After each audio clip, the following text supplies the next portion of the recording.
मेरा नाम है रोहन त्यागी और आप सभी का मैं स्वागत करता हूं आज के इस लाइव क्विज पर। दोस्तों देखिए, प्रीलिम्स एग्जामिनेशन बहुत ही निकट है, बहुत ही करीब है और प्रीलिम्स क्लियर करने के लिए सबसे बढ़िया स्ट्रैटेजी है practice. Practice MCQ. D day वाले दिन जो आपको करना है, डी डे वाले दिन डी डे वाले दिन जो आपको करना है, यू नो उसकी प्रैक्टिस करनी आप लोगों के लिए बहुत जरूरी है। तो ये नई सीरीज में यहां पर शुरू करने जा रहा हूं। इसका टाइम हम शाम को ही 9:30 रखते हैं, जहां पर आप मेरे साथ साथ लाइव क्विज सॉल्व कर पाएंगे।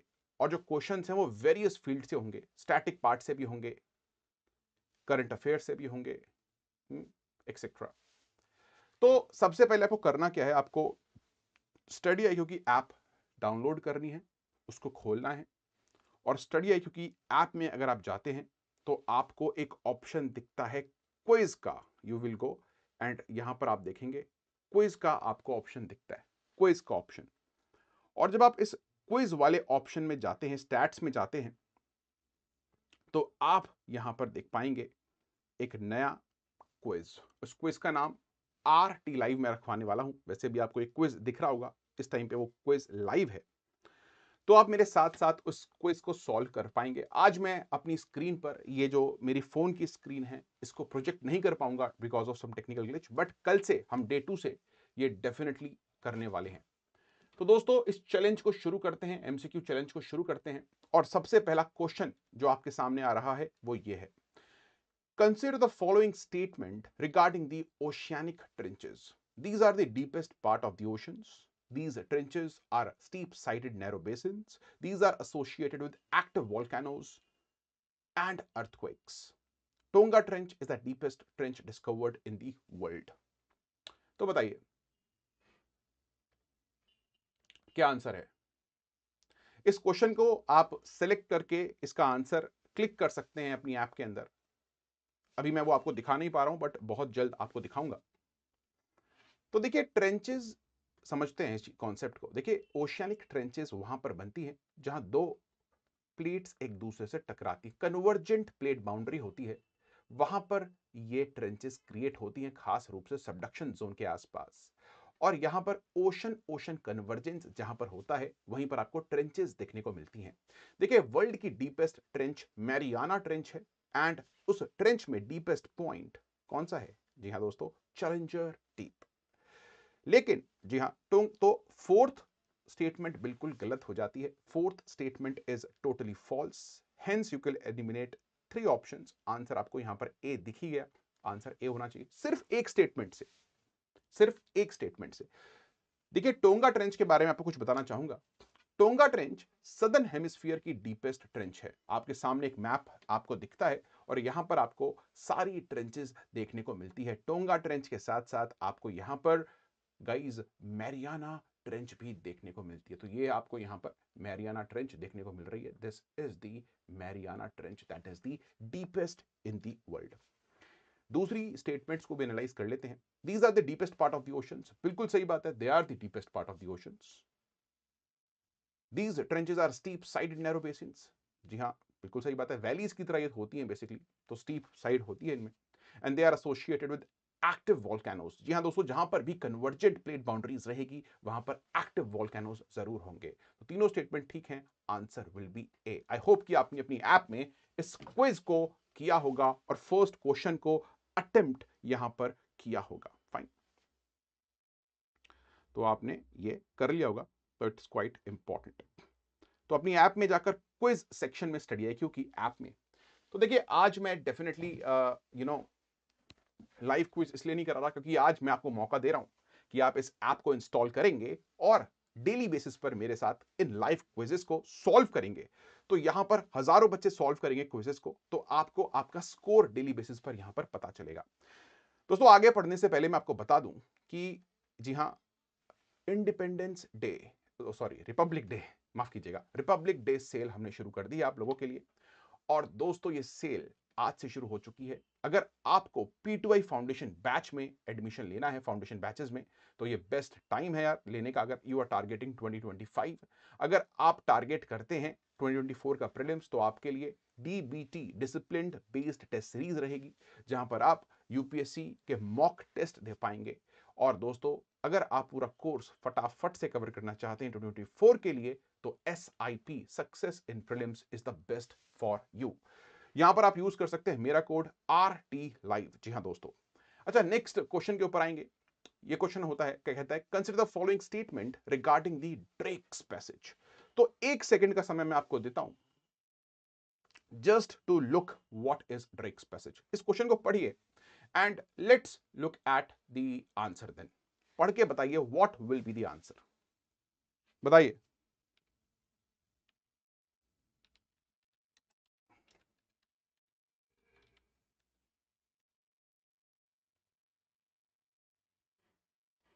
क्या उसका आंसर होना चाहिए?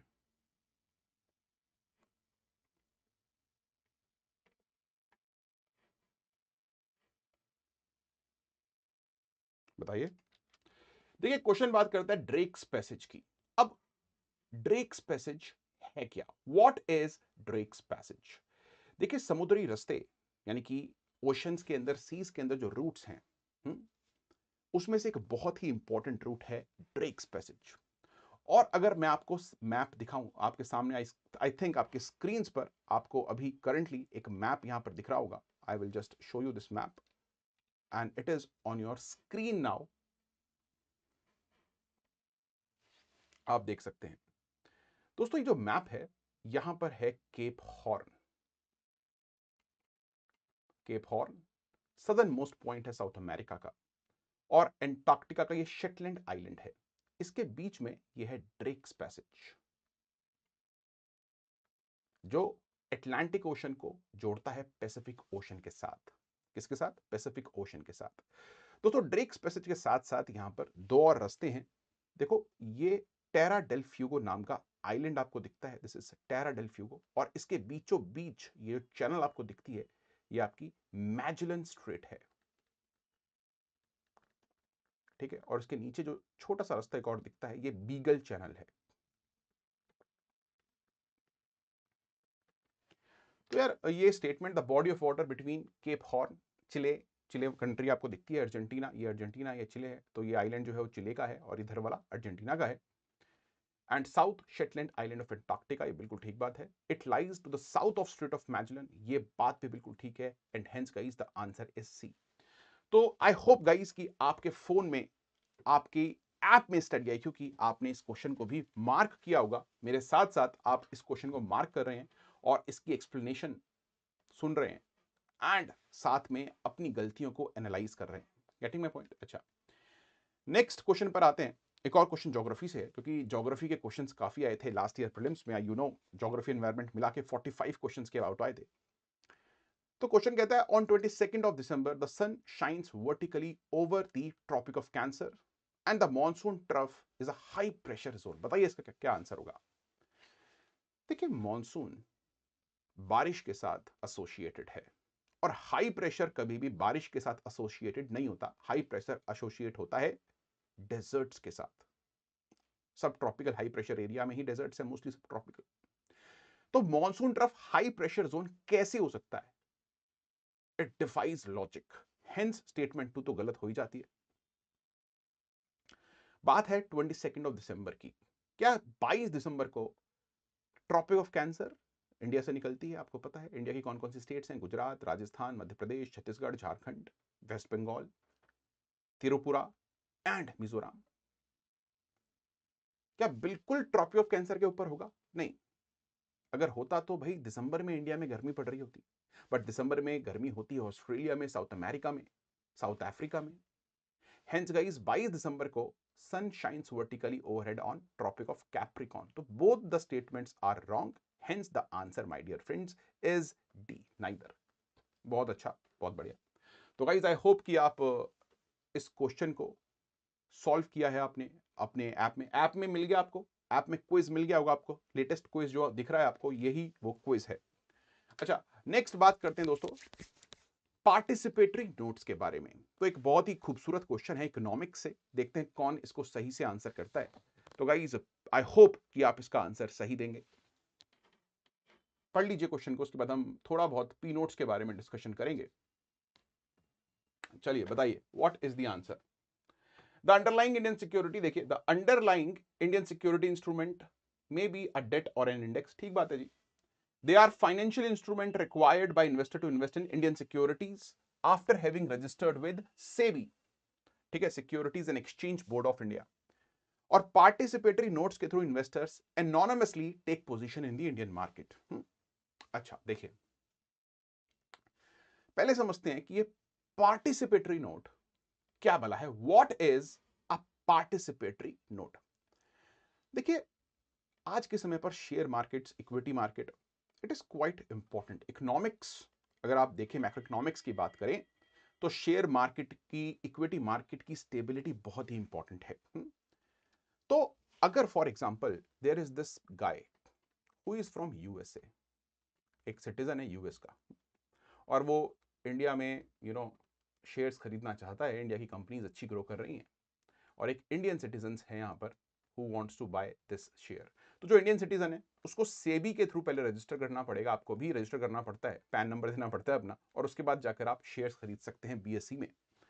लेकिन जो यूएस का सिटीजन है उसके पास या तो आप डायरेक्टली एफडीआई कर दो, एफआईआई कर दो, और जब आप एफडीआई करते हो या फिर एफआईआई करते हो, इंस्टीट्यूशनल इन्वेस्टमेंट, तो आपको सेबी के साथ रजिस्ट्रेशन करनी पड़ती है। लेकिन अगर आप एनोनमसली भी इंडिया में इन्वेस्ट करना चाहते हैं तो आप कर सकते हैं थ्रू पी नोट्स, यानी कि पार्टिसिपेटरी नोट्स। तो पी नोट्स के through you don't require to register with SEBI, यानी कि आप एनोनमसली कर सकते हैं। 2000 में, ईयर 2000 में पी नोट्स को इंट्रोड्यूस किया गया था इंडिया में, पार्टिसिपेटरी नोट्स को, सो दैट इन्वेस्टमेंट इंक्रीज की जा सके।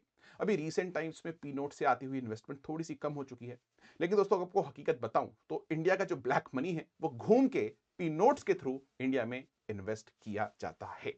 तो आपको सेबी के साथ रजिस्टर करने की जरूरत नहीं है if you are investing in India through participatory notes, यानी कि पी नोट्स। तो अगर क्वेश्चन आप देखें, it is an underlying Indian security instrument, ठीक है भाई, it is a security instrument, it may be debt और इंडेक्स, ठीक बात है। तो स्टेटमेंट 1 इज राइट।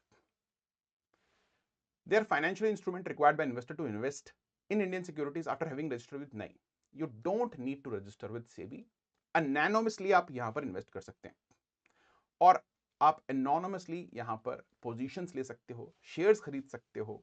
एक कंपनी के बहुत सारे शेयर्स आपने खरीद लिए, पता नहीं चला कि वो आप थे पीछे से, और आपने बाद में उस कंपनी को ओवरटेक कर लिया। So 1 and 3 becomes right answer, answer is B, answer इसका बी है। आई थिंक ऐप में इसका आंसर ए दिया हुआ है, that is not right, that is wrong guys, that is an clerical error, उसके लिए आई एम रियली सॉरी। अच्छा, नेक्स्ट क्वेश्चन के ऊपर आते हैं। Which of the following statement about Dr. B.R. Ambedkar is are not correct? एक और question आता है हिस्ट्री से, काफी इंपॉर्टेंट क्वेश्चन है, बात करता है बाबा साहिब की। बताइए, he was the first law and justice minister of independent India. ये बात तो सभी को पता होगी, अगर आप यूपीएससी एस्पिरेंट नहीं भी हैं तो आपको ये बात पता होगी कि इंडिया के फर्स्ट लॉ मिनिस्टर कौन थे जिन्होंने हमारा कॉन्स्टिट्यूशन बनाया। जी हाँ, बाबा अंबेडकर। पूना पैक्ट के बारे में पता होगा, it was sign between doctor Ambedkar and Mahatma Gandhi in 1934। देखिए, पुणे की यरवदा जेल में ये पैक्ट साइन किया गया था इन 1932 before the round table conference, and hence guys it was a difficult question, guys it was a difficult question.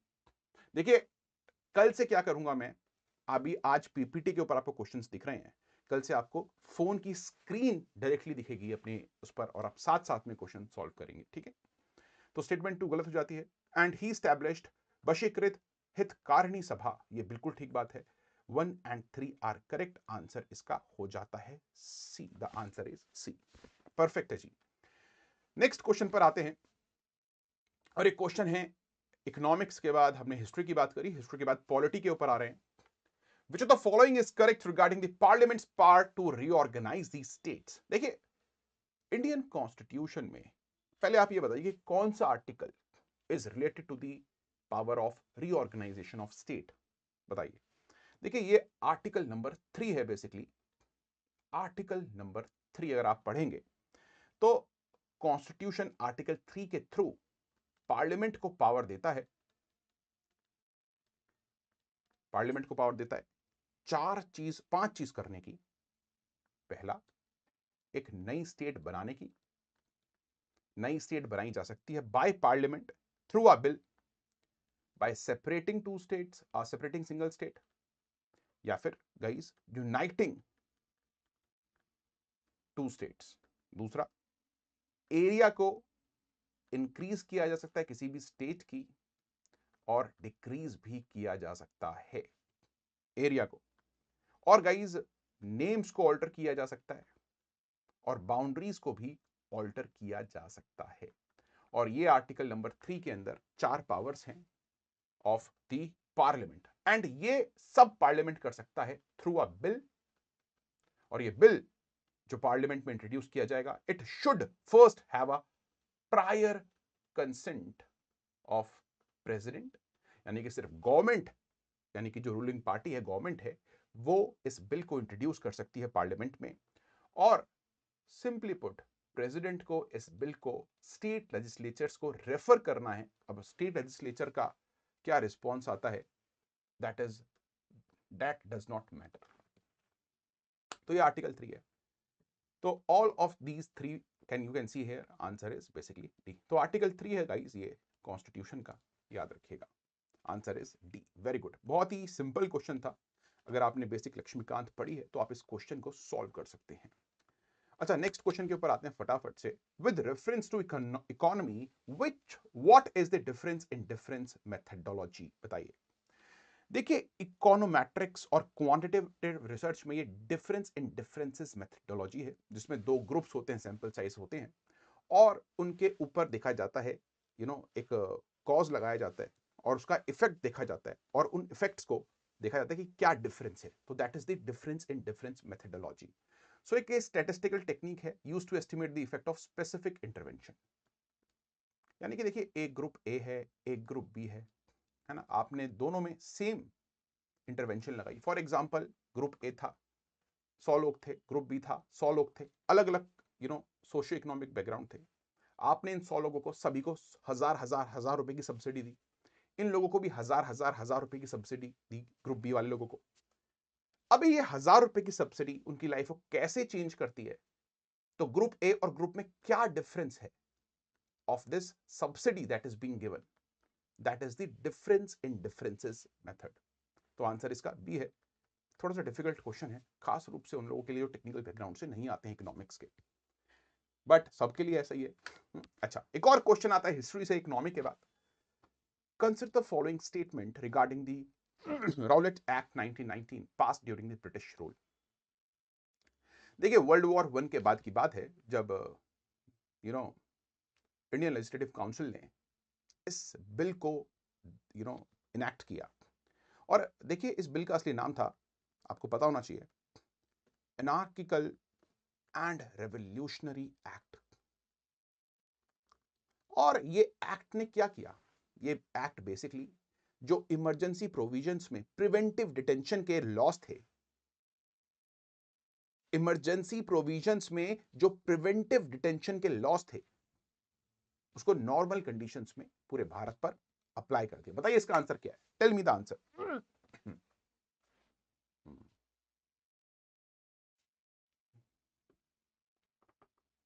Guys, class को like please जरूर करिए, और कल से ये जो आपको जो फोन की स्क्रीन है, क्विज की स्क्रीन है, वो दिखने वाली है। हम लाइव इसको करने वाले हैं कल से। तो प्रिवेंटिव डिटेंशन को इनडेफिनिट बना दिया था। बताइए, what is the answer of this question. जी हाँ, all of the statement are correct. यानी कि ब्रिटिश किसी को भी अरेस्ट कर सकते थे, दैट इज प्रिवेंटिव डिटेंशन, और without taking permission from court. The act was passed on the recommendation of sedition committee chaired by Sir Sidney Rowlatt. Of course, नाम ही है तो भाई of course इसमें तो statement 2 में तो कोई confusion होना नहीं चाहिए। The purpose of the act was to curb the growing nationalist upsurge in the country। ये भी बिल्कुल ठीक statement हो जाती है, आंसर इसका डी है। तो गाइस, जैसा कि आपने देखा, हमने current affairs, DID method, P notes, ये करंट अफेयर्स में थे, इनके ऊपर हमने कुछ बात करी, हमने कुछ बेसिक स्टैटिक पार्ट से भी क्वेश्चंस किए, ज्योग्राफी से किए, हिस्ट्री से किए। साइंस एंड टेक्नोलॉजी का आज क्वेश्चन नहीं था, बट नेक्स्ट क्लास में होंगे 2-3 क्वेश्चन साइंस एंड टेक्नोलॉजी से। तो क्वेश्चन बात करता है हिस्ट्री की। This is from modern history. with reference to the religious reforms by social and religious reformers. ये स्टेटमेंट है दो. Arya Samaj undertook the task of reforming Hindu religion in North India. बिल्कुल सही बात है जी. And it was founded in 1975. यहां तक ये स्टेटमेंट परफेक्ट है. By स्वामी विवेकानंद. आप कमेंट से मुझे बताइए कि स्वामी विवेकानंद ने कौन सी ऑर्गेनाइजेशन में काम किया था. बताइए. Tell me which organization he founded. वैसे उसका नाम रामाकृष्ण मिशन है, बट नो इश्यूज. तो हेंस गाइज ये स्टेटमेंट यहां पर गलत हो जाती है. This is a wrong statement because किसने बनाया था बताइए. Theosophical society was founded by United States, founded in United States, New York में वैसे बनी थी. सही स्टेटमेंट है यहां तक. By madam Helena Petronova Blatsky, HP Blatsky. बिल्कुल ठीक बात है. But grew soon in India because of Annie Besant. Both of the question क्या पूछता है. Correct statement. Both of the statement is correct. Answer is C. तो आप जाएं और अपनी ऐप में नीचे जाएंगे, आप ऐप में बोथ को सेलेक्ट करेंगे और सेव एंड नेक्स्ट कर देंगे. सेव करना, सबमिट मत करना. ठीक है. तो यहां पर दूसरा क्वेश्चन. अच्छा, इस क्वेश्चन को पहले एक्सप्लेन कर देते हैं और यहां से मैं इसको पॉज भी कर सकता हूं. पॉज मैंने यहां पर कर दिया है. अच्छा, तो देखिए आर्य समाज की जब मैं बात करता हूं तो आर्य समाज की स्थापना 1875 में की गई थी. वेयर, बॉम्बे में की गई थी. ये बात याद रखनी है. And it was established bye Dayanand Saraswati. सभी को पता है दोस्तों. इसके अलावा थियोसॉफिकल सोसाइटी को आप देख सकते हैं. This is the theosophical society. और यहां पर आप सभी महारथियों की फोटो भी देख सकते हैं. हेनली हेलिना ब्लेवाट्स्की, विलियम क्वान जज और हेनरी स्टील ऑलकॉट. जी हां, जिन्होंने, इन तीन लोगों ने थियोसॉफिकल सोसाइटी को फाउंड किया था. उसके बाद एक थियोसॉफिस्ट बनी एनी बेसेंट, इसमें काम किया उन्होंने. And she came to India to preach, yes, to promote Indian religion. तो ये चीज बहुत ही इंपॉर्टेंट है आप लोगों के लिए समझनी. Great, awesome, nice. आगे आते हैं नेक्स्ट क्वेश्चन के ऊपर. एक क्वेश्चन बहुत ही आसान है और रिज्यूम करते हैं हमारे क्विज को. Let's resume it now. आइए, रिज्यूम किया मैंने क्विज को. तो क्वेश्चन नंबर 2 पे आते हैं वापस से.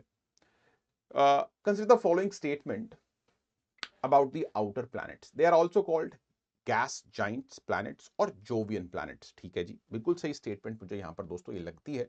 तो answer 1 is a right statement. No issues. Jupiter, Saturn, Uranus, Neptune are outer planets. बिल्कुल ठीक बात है. ये स्टेटमेंट भी मुझे परफेक्ट लगती है. No issues. They have thick atmosphere mostly made of helium and hydrogen. ये स्टेटमेंट भी मुझे बिल्कुल ठीक ही लगती है दोस्तों. And outer planets are made of light materials and have relatively low density. ये स्टेटमेंट भी बिल्कुल ही दोस्तों ठीक है. तो इस क्वेश्चन का आंसर होना चाहिए डी. तो अगर मैं सोलर सिस्टम की बात करूं तो जो नियर 4 प्लैनेट्स हैं, mercury, Venus, earth and Mars, guys ये 4 प्लैनेट्स कहलाए जाते हैं अर्थ लाइक प्लैनेट्स, यानी कि they are solid and hence we call them as terrestrial planets. वहीं जो आउटर 4 हैं, देखो इसमें से 2, इनको आप जोवियन बोलते हो. जोवियन यानी कि जुपिटर लाइक, यानी कि गैशियस. इन दो को हम गैस जाइंट्स बोलते हैं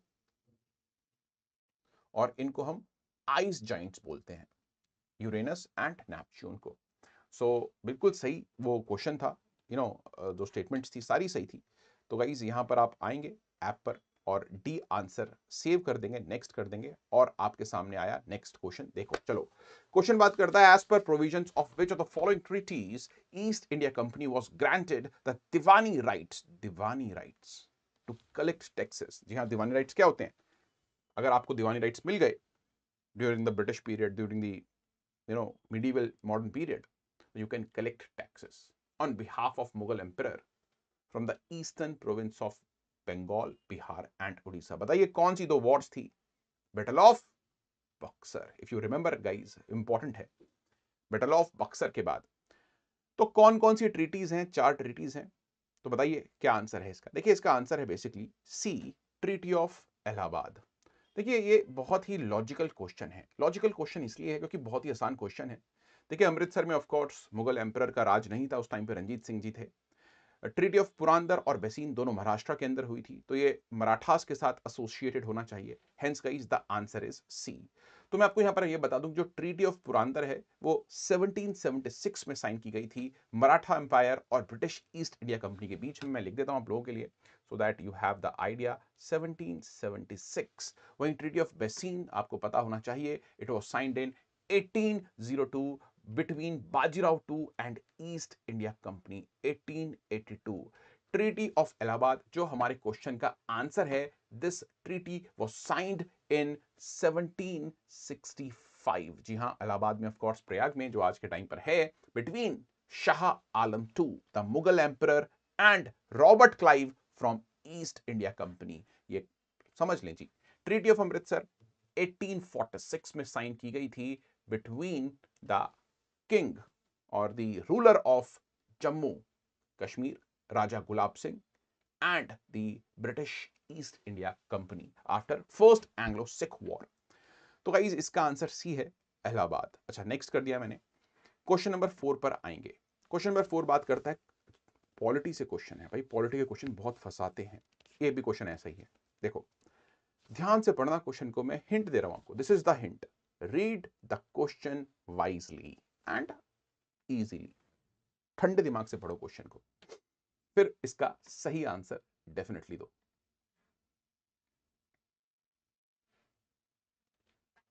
बताइए what's the answer.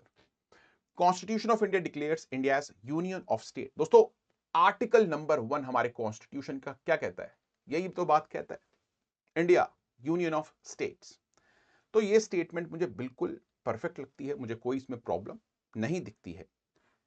Second statement है, हमारे कॉन्स्टिट्यूशन में जो फेडरेशन टर्म है वो यूज नहीं किया गया है, लेकिन फेडरेशन जो principle of federation that is part of our constitution. जी हां दोस्तों, federalism is the basic structure of the constitution. अगर आपने ये चीज कभी पढ़ी हो तो केशवानंद भारती के इज द बेसिक स्ट्रक्चर। जी हां दोस्तों, तो statement 1 and 2 both are correct. Both of these statements are correct.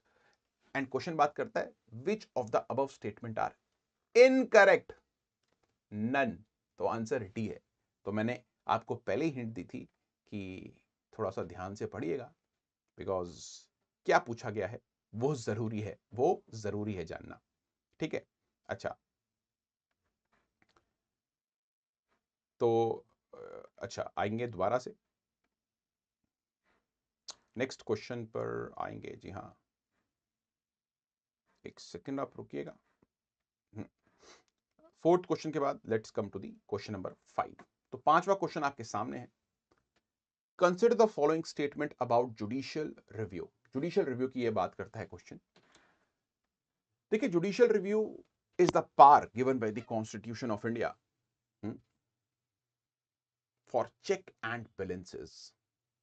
जी हाँ, तो स्टेटमेंट 1 कहती है कि judicial review has been described as a process by which judiciary examines whether a law enacted by legislation or an action of the executive is in accordance with the constitution or not। बिल्कुल ठीक बात है दोस्तों। जो judiciary ये test करती है, ये बताती है अगर कोई लॉ ऐसा है that is against the spirit of constitution तो उसको नलिफाई कर सकती है। For example, national judicial NJAC एक आया था फॉर द अपॉइंटमेंट ऑफ जजेस। तो दोस्तों जुडिशियल रिव्यू के तहत उसको टेक डाउन किया गया था उस लॉ को। तो guys this is definitely a right statement मेरे हिसाब से। अच्छा, नेक्स्ट स्टेटमेंट बात करती है basically both the Supreme Court and High Court are vested with powers of conducting judicial review in India. जी हाँ दोस्तों, ये स्टेटमेंट भी परफेक्ट है। मैं आपको इवन कॉन्स्टिट्यूशन के नंबर बता सकता हूं, आर्टिकल नंबर। तो देखिए, जो सुप्रीम कोर्ट है it has been given power under article number 13, 32 and 131। वहीं हाई कोर्ट्स के पास पार है अंडर 136, 143, 226 एंड 246। तो ये आर्टिकल्स हैं रेलिवेंट। एंड गाइस इसीलिए जो आंसर है आप देख सकते हैं, that is what, tell me, both both 1 and 2। B इसका आंसर है। अच्छा, नेक्स्ट क्वेश्चन के ऊपर आते हैं। ज्योग्राफी से क्वेश्चन है, बड़ा ही इंटरेस्टिंग क्वेश्चन मुझे लगता है। चलिए देखते हैं। Consider the following statement related to the peninsular plateau. The black soil area in the Deccan Plateau is called Deccan Trap. जहां पर ब्लैक सॉइल मिलती है बेसिकली, महाराष्ट्र वाला जो एरिया है इंटीरियर, और उसको शुगर केन कल्टीवेशन के लिए जाना जाता है। देखिए बेसिकली ब्लैक सॉइल में शुगर केन तो काफी अच्छी उगती ही है, लेकिन उसके लिए इरिगेशन की जरूरत पड़ती है। लेकिन शुगर केन के साथ साथ it is also known for cotton cultivation. तो ये स्टेटमेंट ठीक होती है, विच इज नोन फॉर, जाना जाता है, जाना तो जाता ही है, Maharashtra is the top producer, you know. River Narmada divides the peninsular plateau into southern highlands and Deccan plateau. Narmada river divide करती है क्या पेनिनसुलर प्लेट्यू को southern highland and Deccan plateau में? नहीं, ये स्टेटमेंट दोस्तों थोड़ी सी गलत लगती है, और इसका आंसर बेसिकली ए होना चाहिए। अच्छा कैसे है, मैं आपको पहले इमेज दिखाता हूं। तो यहां पर आपको डेक्कन प्लेट्यू दिखाई देता है दोस्तों, और देखिए जो सेंट्रल हाईलैंड है उसके अंदर आपको अरावलीज दिखते हैं, विंध्यास दिखते हैं, सतपुरास दिखते हैं। ये एरिया आपको दिखता है खास रूप से, ये आपके सेंट्रल हाईलैंड्स हैं, ठीक है। और नर्मदा सतपुरा विंध्यास के बीच में है, एंड हेंस सतपुरास जो है दोस्तों, they are the last part of the central highland, और उसके नीचे फिर आपको डेक्कन प्लेट्यू देखने को मिलता है। तो ये स्टेटमेंट इसीलिए गलत हो जाती है, और आंसर इसका ए है। आंसर इज ए, एंड इसको आप कर सकते हैं सेव एंड आगे बढ़ सकते हैं। नेक्स्ट क्वेश्चन पर आते हैं, क्वेश्चन नंबर 7 पे। एक और क्वेश्चन आता है एनवायरमेंट से। Let's see who answers it first. Guys इस क्वेश्चन को ध्यान से पढ़िएगा, दिस इज द क्वेश्चन, और अपने टेस्ट में इसको आप कर सकते हैं।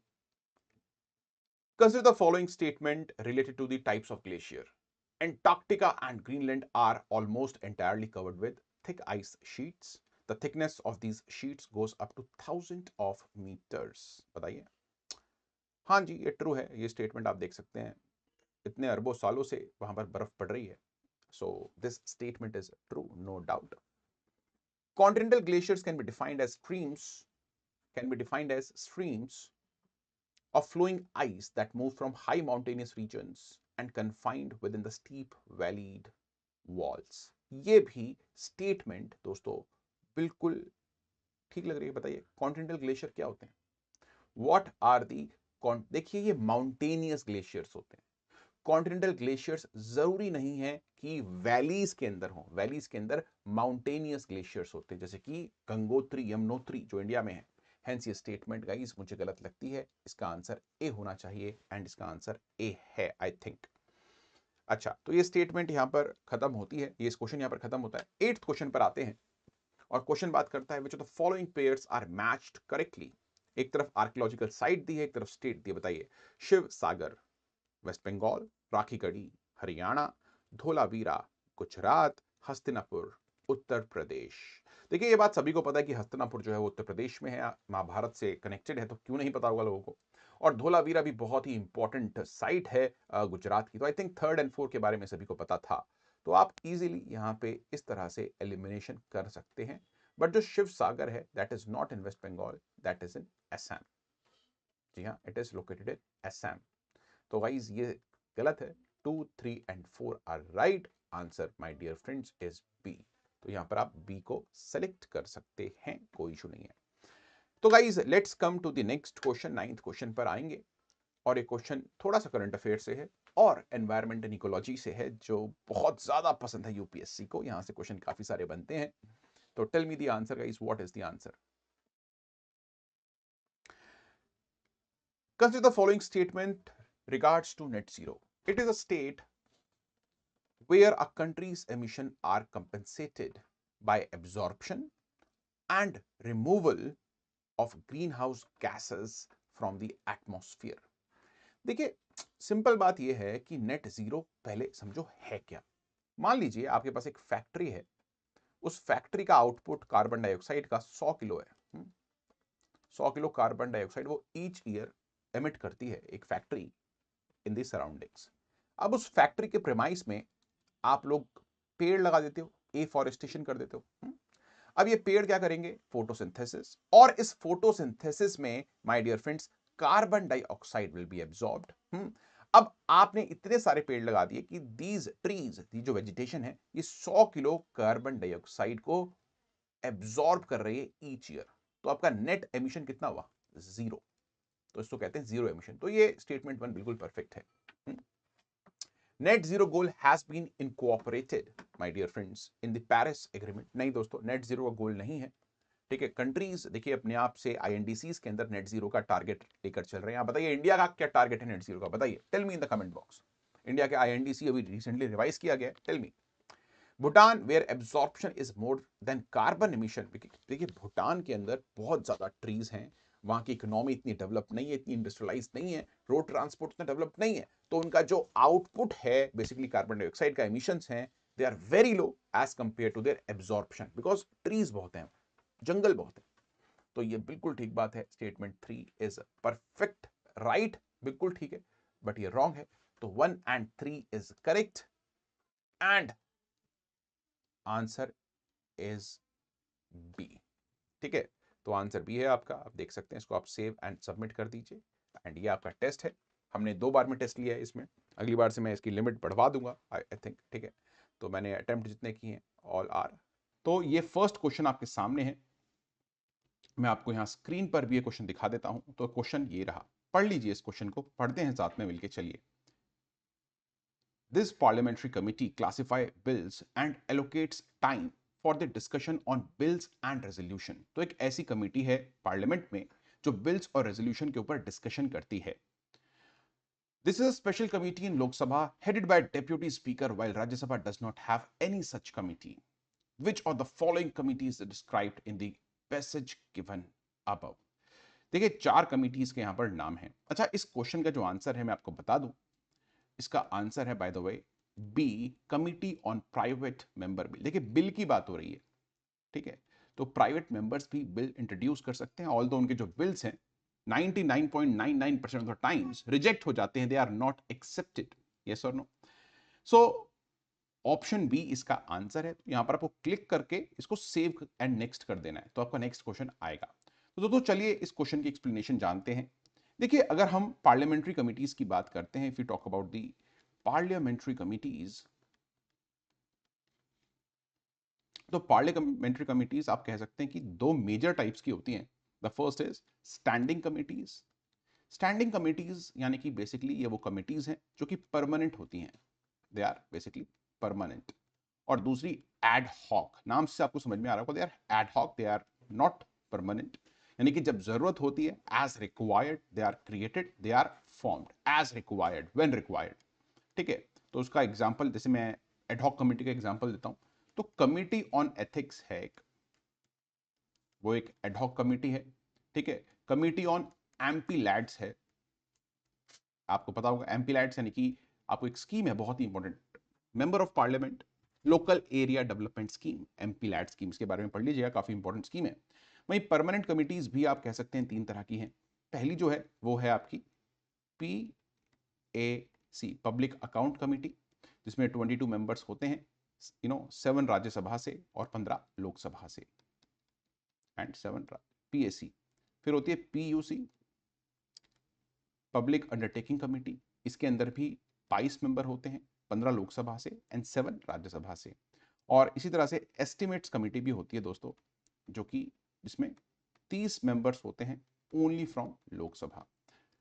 तो ये फाइनेंशियल कमिटी कहलाई जाती हैं, they are the financial committees. इसके बाद आती हैं आपकी department related committees. For example there is a committee on agriculture, committee on science and technology, जो हर एक मिनिस्ट्री की जो लॉ, जो भी कोई मिनिस्ट्री है गवर्नमेंट में, एग्जीक्यूटिव सेक्शन जो है, उनके एक्शंस को स्क्रूटनाइज करती हैं। अगर वो कोई बिल इंट्रोड्यूस करते हैं साइंस एंड टेक से रिलेटेड, तो उसको committee on science and tech जो है वो देखेगी, लाइक दैट।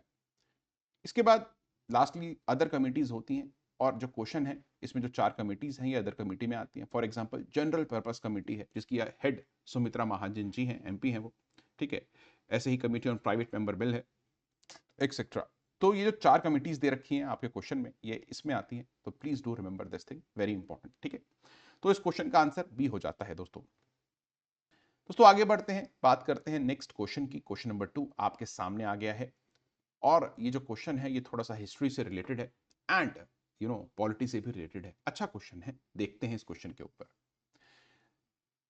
क्वेश्चन कहता है, consider the following statements with reference to fundamental rights in Indian constitution.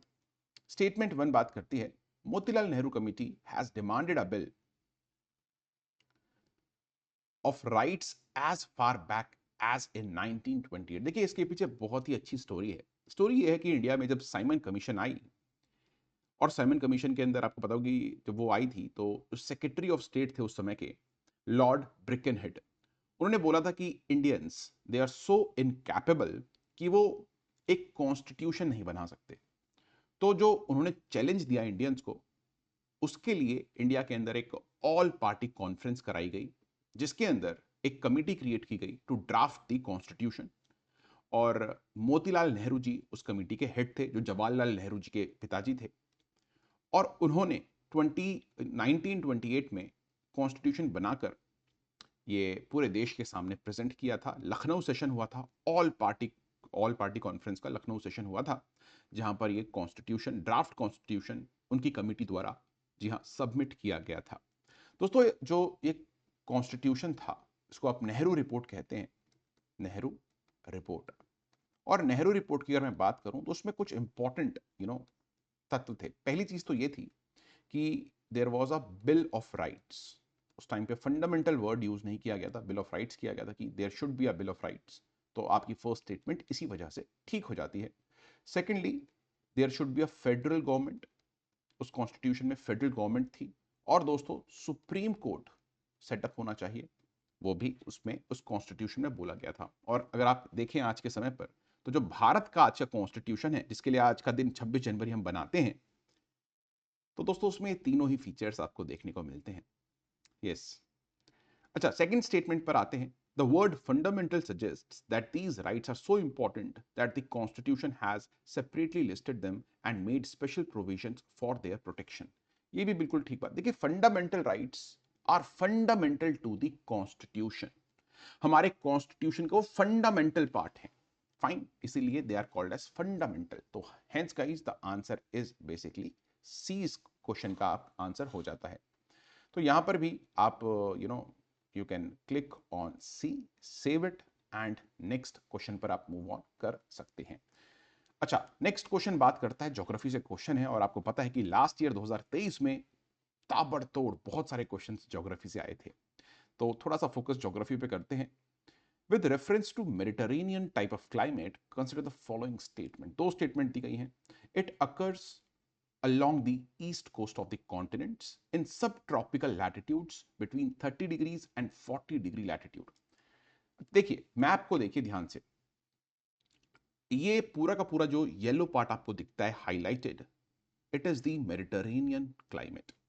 और ये आपको कॉन्टिनेंट के west coast, west coast, west coast, Afro Eurasia के भी वेस्ट कोस्ट, वेस्ट कोस्ट, ये भी थोड़ा वेस्ट साइड ही है, वेस्ट कोस्ट पर देखने को मिलता है। और ये अबाउट 40 डिग्री लैटिट्यूड्स के आसपास रहता है। 40 डिग्री लैटिट्यूड के आसपास आपको देखने को मिलता है। तो it is not on the east coast. 30 to 40 सही है ये वाला पार्ट, बट ये गलत है। It is on the west coast, hence the statement is wrong. The climate is characterised by hot dry summers, बिल्कुल ठीक बात है, एंड माइल्ड रेनी विंटर्स, ये बिल्कुल ठीक स्टेटमेंट हो जाती है। इसका आंसर भी है।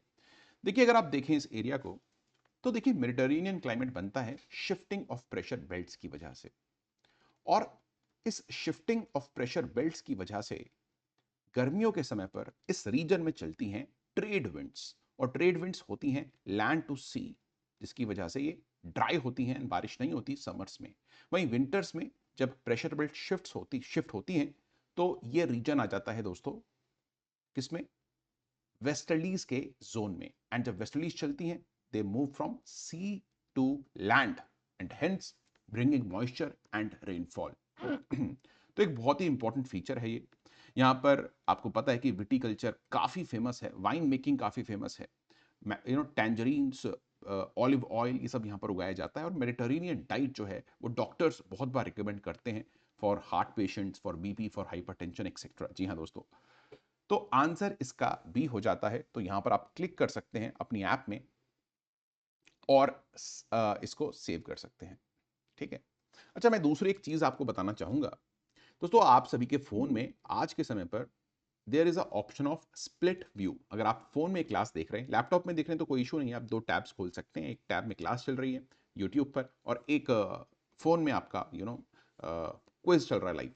बट अगर ऐसी सुविधा आपके पास नहीं है तो आपके फोन्स में आजकल स्प्लिट व्यू का ऑप्शन होता है, और इस स्प्लिट व्यू के ऑप्शन के थ्रू आप दोनों चीजों को एक साथ खोल सकते हैं, यूट्यूब को भी फ्री में, जी हाँ, और साथ में हमारी ऐप को भी। तो डू दैट, ठीक है, अगर आप चाहते हैं कि साथ में ये चीज चले।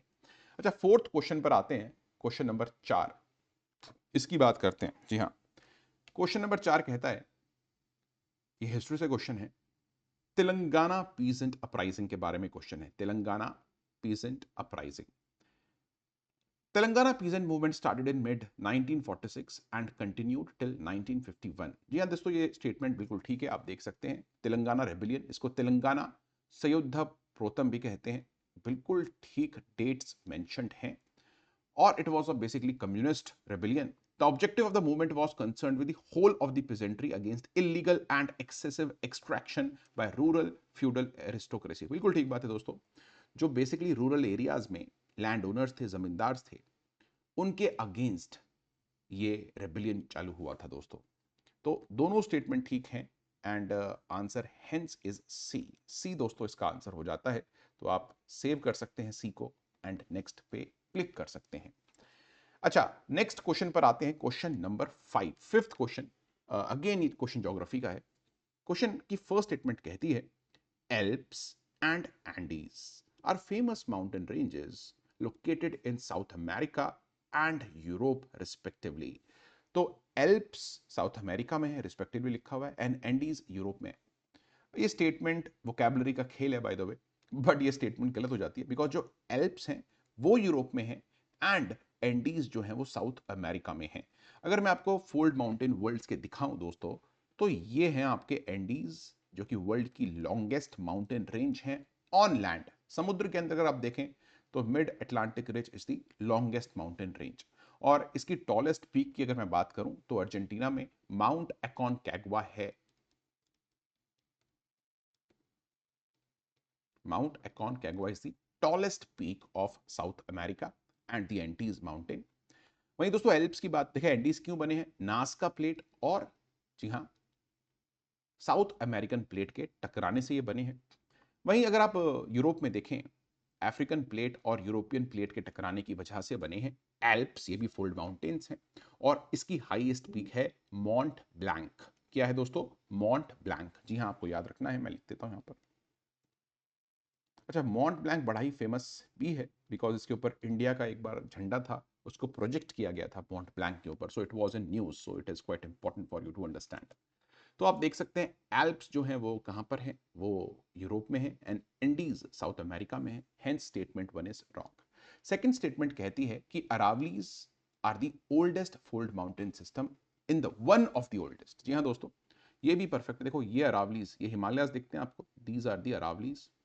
और दोस्तों अरावलीज के साथ साथ यूएस के अंदर एंड कनाडा के अंदर ये एपलेचियन माउंटेन्स भी हैं, they are also oldest fold mountain. Same लगभग टाइम पर ये दोनों ही टाइप्स के माउंटेन्स जो हैं वो बने हैं। तो दोनों ही स्टेटमेंट जो हैं वो एक ठीक है, गलत है, तो आंसर इसका बी होना चाहिए, आंसर इज बी। तो आप इसको क्लिक कर सकते हैं और यहां पर इसको सेव करके नेक्स्ट क्वेश्चन के ऊपर मूव कर सकते हैं। फाइन। अच्छा, which of the following describes the features of socialist society most appropriately?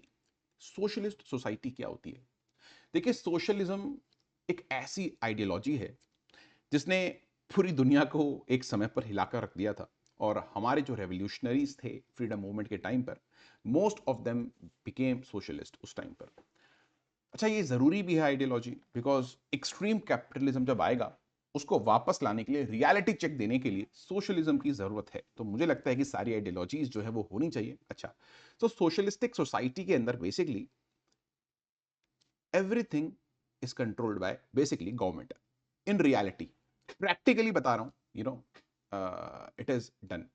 तो गवर्नमेंट डिसाइड करेगी what goods are to be produced, because government becomes the representative of the society।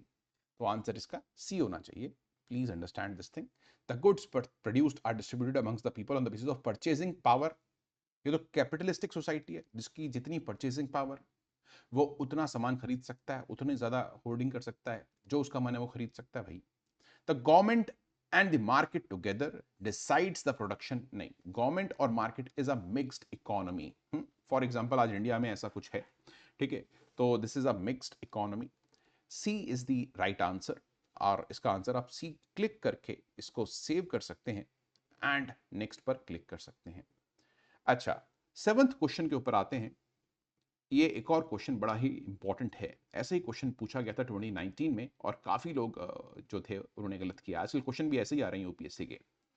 On 21st December the sun is above the horizon at the Arctic circle.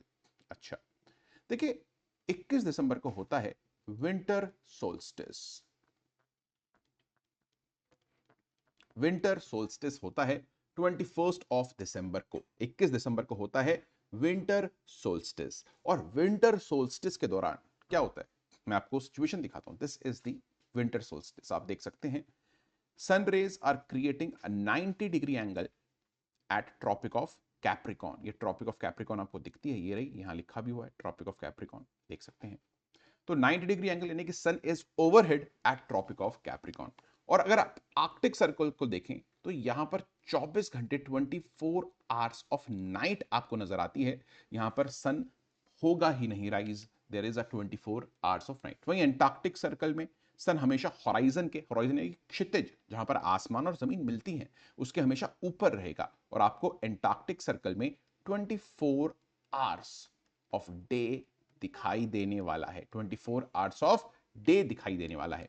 तो देखिए sun is above the horizon at Arctic Circle. नहीं, Arctic Circle में तो horizon के हमेशा नीचे रहेगा, तो स्टेटमेंट 1 गलत हो जाती है। The sun is overhead at tropic of cancer. नहीं, कैंसर नहीं, कैप्रिकॉन, ठीक है, याद रखिएगा।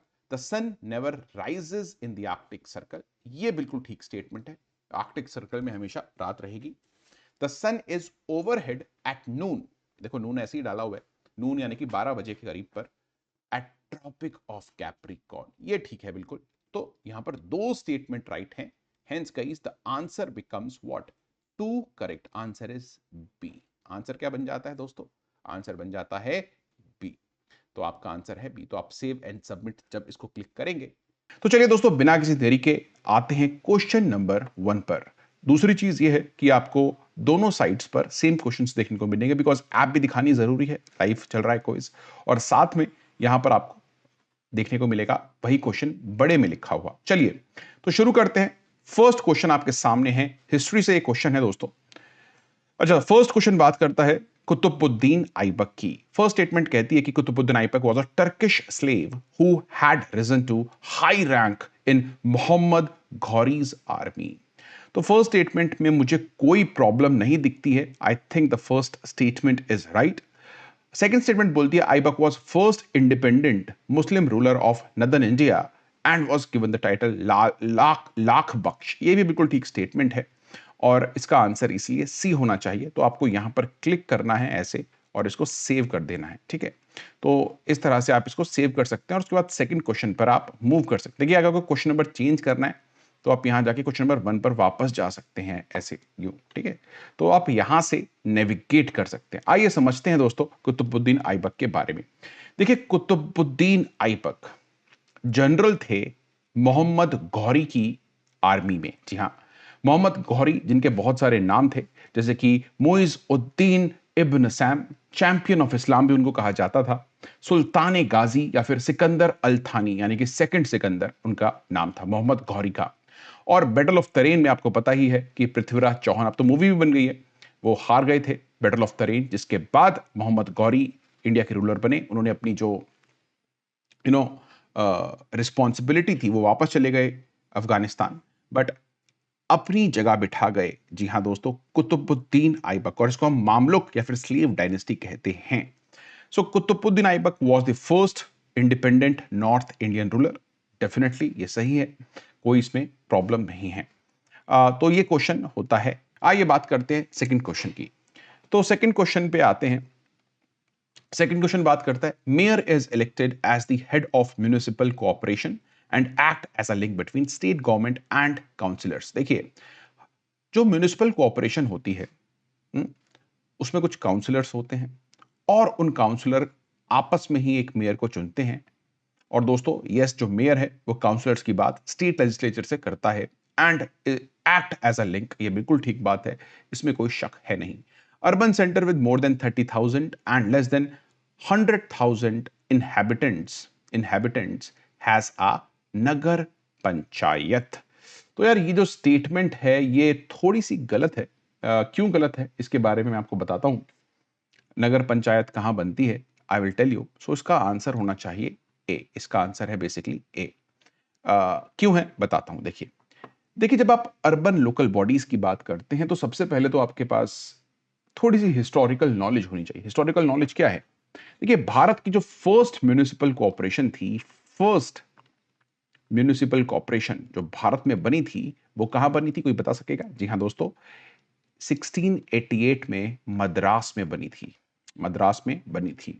अच्छा, इसके बाद जो म्यूनिसिपल कोऑपरेशन है उसके हेड वो ऑफ कोर्स ब्रिटिश जो थे वो उसको अपॉइंट करते थे, लेकिन फर्स्ट टाइम 1870 से म्यूनिसिपैलिटी का जो हेड था उसको हमने इलेक्ट करना शुरू किया, ऑफ कोर्स ब्रिटिश टाइम पे, और ये शुरू हुआ लॉर्ड मेयो के काल में।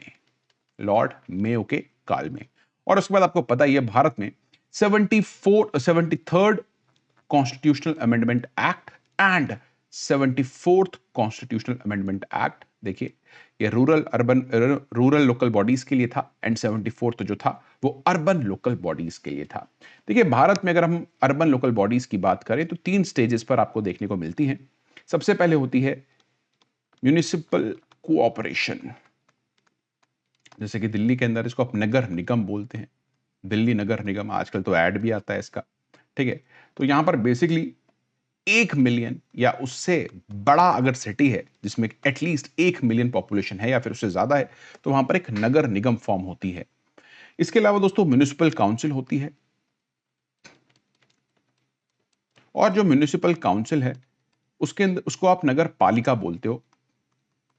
और यहां पर अबाउट 25,000 से लेकर 1 मिलियन जिस सिटी के अंदर लोग होते हैं, बेसिकली वहां पर म्युनिसिपल काउंसिल बनती है। और लास्टली गाइस बात करते हैं म्युनिसिपल कमेटी की। देखिए, म्युनिसिपल कमेटी को ही हिंदी में आप नगर पंचायत बोल देते हो, नगर पंचायत बोल देते, और यहां पर अबाउट 10,000 से लेकर 25,000 के बीच में पॉपुलेशन होनी चाहिए, तो वहां पर आप नगर पंचायत क्रिएट करते हैं। देखिए, दो चीजें हैं, जो लोकल बॉडीज हैं वो हर एक स्टेट में थोड़ा बहुत डिफरेंस हो जाता है। तो 2 नंबर्स आपको देखने को मिलेंगे, पहले तो ये नंबर है और दूसरा जो नंबर है दैट इज बिटवीन 12,000 एंड 40,000। तो कुछ कुछ स्टेट्स में ये फॉलो होता है और कुछ कुछ स्टेट्स में ये फॉलो होता है। फाइन, तो इसीलिए स्टेटमेंट नंबर 2 जो है वो गलत है एंड आंसर इसका ए होना चाहिए। जी हाँ। अच्छा, आगे बढ़ते हैं, बात करते हैं क्वेश्चन नंबर 3 की, और ये क्वेश्चन नंबर 3 आया है आईआर से, इंटरनेशनल रिलेशन से। ये बात करता है एशियान की, association of South East Asian nations. तो स्टेटमेंट 1 कहती है ASEAN was established in the year 1965 by 7 countries of South East Asian regions. ये दोस्तों ये स्टेटमेंट गलत है, बिकॉज 5 कंट्रीज थी जिन्होंने 1967 में एशियान को स्टैब्लिश किया था। तो ये स्टेटमेंट गलत हो जाती है by the way. Second statement कहती है Asian community comprise of 3 pillars. ये स्टेटमेंट ठीक है बाय द वे, दिखा दूंगा अभी आपको। एंड एशियन रीजनल फोरम, जिसका पार्ट इंडिया भी है, उसको 1994 में क्रिएट किया गया था। That is also absolutely true. इसलिए इस क्वेश्चन का आंसर हो जाता है बेसिकली डी। क्या हो जाता है इस क्वेश्चन का आंसर? डी हो जाता है by the way, 2 and 3 only. अच्छा, एक बार देख लेते हैं यार एशियान के बारे में। देखिए, एशियान आपको पता ही है, मैंने यहां पर लिखा भी हुआ, आप देख सकते हैं, इट वाज क्रिएटेड 1967। तो डेट से ही आप उसको गलत कर सकते हैं। 10 देश हैं एशियान के अंदर दोस्तों, ये सारे देश हैं, और इन देश को आप याद कर सकते हैं कि बहुत ही अच्छा एक्रोनिम है, वो है climbs, CLIMBS, climbs MPTV, Madhya Pradesh TV, ऐसे करके आप याद कर सकते हैं। 10 कंट्रीज हैं। सी से कंबोडिया है, एल से लाओस है जो कि एशियान की एकमात्र लैंड लॉक्ड कंट्री है, आई से इंडोनेशिया है, एम से म्यांमार है, बी से ब्रुनई है, ये छोटी सी कंट्री बोर्नियो आइलैंड पे ब्रुनई, और एस से सिंगापुर है, सिंगापुर है। एम से दोबारा से आप देख सकते हैं मलेशिया है, ये रही मलेशिया। पी से फिलीपींस है, टी से अगर आप देखेंगे टी से थाईलैंड है एंड वी से वियतनाम है। तो ये 10 देश हैं एशियान के, ये बात याद रखनी है। सेकंड स्टेटमेंट में आप देखेंगे एशियान के 3 pillars, political security community, economic community and socio cultural community उसके अंदर है। और एशियान की जो स्टैब्लिशमेंट है वो की गई थी 5 कंट्रीज द्वारा, जिनका नाम मैं आपको बताऊंगा, बड़ी बड़ी कंट्रीज सारी की सारी, Malaysia, Indonesia, Singapore, Philippines and Thailand. ये 5 कंट्रीज एक साथ आई थी और बैंकॉक डिक्लेरेशन के थ्रू 1967 में हमने एशियान को स्टैब्लिश कर दिया था। जी हां दोस्तों, उन लोगों ने। तो it is quite important. Statement 3 की भी बात कर लेते हैं, एशियन रीजनल फोरम की। देखो इसके अंदर इंडिया के साथ साथ दूसरी कंट्री, 27 टोटल कंट्रीज हैं इसके अंदर।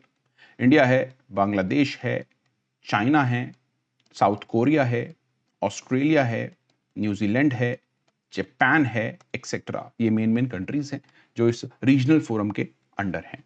अच्छा, तो ये स्टेटमेंट डी है, इसका आंसर इज ऑप्शन डी। इसको सेव एंड नेक्स्ट आप कर सकते हैं। जब आप सेव एंड नेक्स्ट करेंगे तो दूसरा क्वेश्चन आपको यहां पर दिखेगा। आपके सामने क्वेश्चन ये रहा,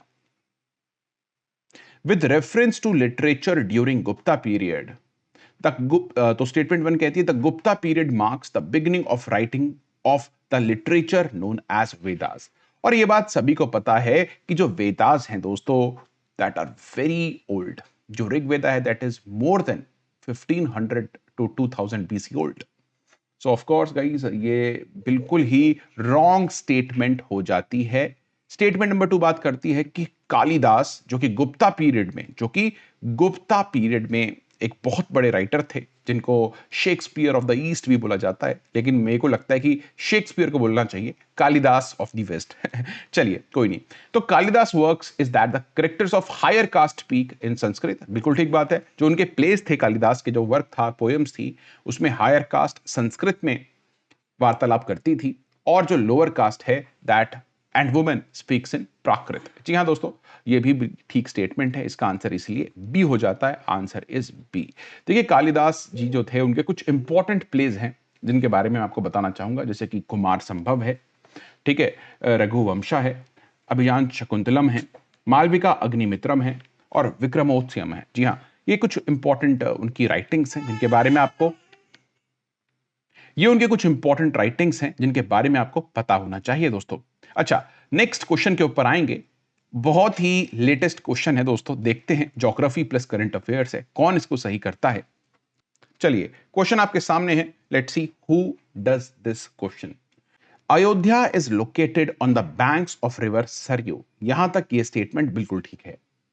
that is tributary of river Gandak. देखिए सरयू रिवर घाघरा रिवर को ही कहते हैं अयोध्या में, तो ये स्टेटमेंट इसलिए गलत हो जाती है। जो सेकंड पार्ट है वो गलत है। Ayodhya is located in the middle Ganga plains, ये स्टेटमेंट बिल्कुल ठीक है यार, मिडल गंगा प्लेन्स में लोकेटेड है।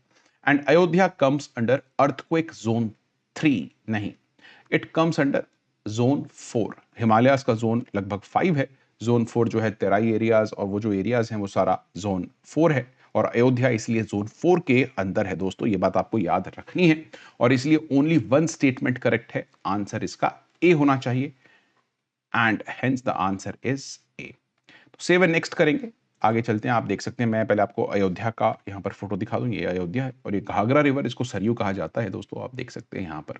अच्छा, नेक्स्ट क्वेश्चन बात करता है फर्टाइल क्रेसेंट की। विच of the following statement is correct regarding fertile crescent. ये एक semi circular hotspot of biosphere reserve है कहीं, ऐसा तो मैंने कहीं सुना नहीं। It is a crescent shaped area of Amazon, ये भी गलत है। देखिए मिडिल ईस्ट के अंदर 2 रिवर्स हैं, टिग्रिस एंड यूफ्रेट्स। यूफ्रेटीज जिसको कुछ लोग कहते हैं। और दोस्तों जहां पर ये रिवर है, उनके बीच के एरिया को, उसके सराउंडिंग एरिया को ही आप फर्टाइल क्रेसेंट बोलते हैं, क्योंकि आसपास का एरिया पूरा डेजर्ट है। लेकिन इन 2 रिवर्स की वजह से ये एरिया फर्टाइल है, और दोस्तों ये मिडिल ईस्ट की ब्रेड बास्केट भी कही जाती है। इसलिए इस क्वेश्चन का आंसर सी है। और देखिए रीसेंट टाइम्स में आपको पता है मिडिल ईस्ट में बहुत ज्यादा इंस्टेबिलिटी चल रही है, जिसकी वजह से फर्टाइल क्रिसेंट बार बार न्यूज में रहता है, और इसलिए एक क्वेश्चन मैंने यहां पर डाला है। मैं आपको दिखा दूं मैप में, this is the fertile crescent as you can see, this is the fertile crescent that you can see, जो पूरा एरिया है फर्टाइल क्रिसेंट का। ओके, मिडिल ईस्ट में ये लोकेटेड है। नेक्स्ट क्वेश्चन पर आएंगे, last question of the day. Arrange the following in order of the allotted number of seats in Rajya Sabha from maximum to minimum। देखिए लॉजिक से भी इस क्वेश्चन को आप कर सकते हैं, कुछ थोड़ा सा कंफ्यूज आप हो सकते हैं, बट स्टिल आप बहुत सारे ऑप्शंस को लॉजिक से एलिमिनेट कर सकते हैं। अगर आपने बेसिक पॉलिटी पढ़ी है तो आपको पता होगा कि जितनी भी सीट्स होती हैं, लोकसभा की हो चाहे राज्यसभा की हो, लगभग पॉपुलेशन से डिटरमाइन की जाती हैं। They are directly proportional to the population of the state. तो जिस स्टेट में जितनी पॉपुलेशन होगी वहां पर उतनी ज्यादा सीट्स होनी चाहिए। तो दोस्तों इस लॉजिक से अगर हम देखें तो UP should be the first. तो अगर आप देखें फिफ्थ, तो आप बी को यहां पर एलिमिनेट कर सकते हैं। You can eliminate B here and eliminate B, as you can see हमने कर दिया है। अब उसके बाद बिहार, महाराष्ट्र, कर्नाटका एंड तमिलनाडु। अच्छा, सबसे छोटी स्टेट अगर आप इसमें देखें इन सभी स्टेट्स में, तो Karnataka has the lowest population, that you also must know. So 3 should be the last, तो आप ए को कर सकते हैं। अब सी और डी में थोड़ा सा खेल बचता है, लेकिन गाइस 1971 के बाद से जो सीट्स हैं उनमें बदलाव नहीं हुआ है अकॉर्डिंग टू द पॉपुलेशन। आपको पता ही होना चाहिए हर एक स्टेट की। तो उस समय के हिसाब से Tamil Nadu is, yes guys, better than, more than Bihar. तो तमिलनाडु में ज्यादा सीट्स हैं as compare to Bihar, and Maharashtra में दोनों से ही ज्यादा सीट्स हैं। तो मैं आपको एक बार दिखा देता हूं टेबल। तो आप देखते कर्नाटका में 12 सीट्स हैं, जो कि इन 4 ऑप्शंस में मिनिमम है। बिहार में 16 है, तमिलनाडु में 18 है, more than Bihar, and UP में तो हाईएस्ट है ही, दैट इज 31। तो answer should be UP, Tamil Nadu, Bihar and then Karnataka, and then it should be Karnataka plus Maharashtra की भी मैं आपको यहां दिखा दूं, इट इज 19। तो यूपी के बाद महाराष्ट्र, ठीक है, तो UP then Maharashtra, this is 5 2 4। तो answer should be D, answer should be D.